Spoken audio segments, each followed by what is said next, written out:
રાજકોટના રતનપર ગામમાં આફ્રિકન દૂષણને કારણે ગામવાસીઓ હેરાન પરેશાન થઈ ગયા છે.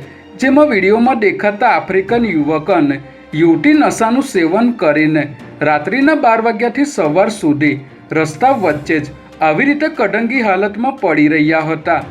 નશાનું સેવન કર્યા બાદ આફ્રિકન પ્રેમી પંખીડાઓ રોજેરોજ આવા કૃત્યો કરતા હોવાને કારણે રતનપર વાસીઓ ત્રાહિમામ પોકારી ગયા છે.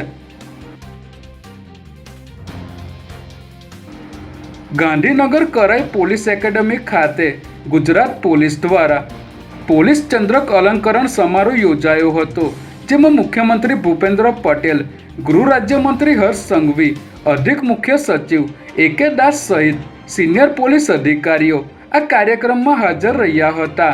સમગ્ર કાર્યક્રમ દરમિયાન મુખ્યમંત્રી ભૂપેન્દ્ર પટેલે 100થી પણ વધુ પોલીસ કર્મીઓને સન્માનિત કર્યા હતા.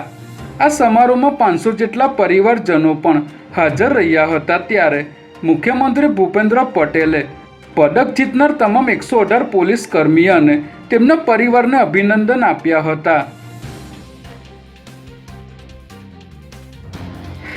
એસઓજીની ટીમે ફિલ્મી સ્ટાઇલમાં આશ્રમ રોડ પર પીછો કરી ડ્રગ્સ પેડલરને 5 લાખના એમડી ડ્રગ્સ સાથે ઝડપી લીધો છે. જેમાં એસઓજીના ઇન્સ્પેક્ટર મિતેશ ત્રિવેદી અને વીએચ જોશીને બાતમી મળી હતી કે બહેરમપુરાનો એક ડ્રગ પેડલર હમઝા શેખ પોતાની કારમાં સાંજના સમયે આશ્રમ રોડ પર ડ્રગ્સ વેચવા નીકળવાનો છે.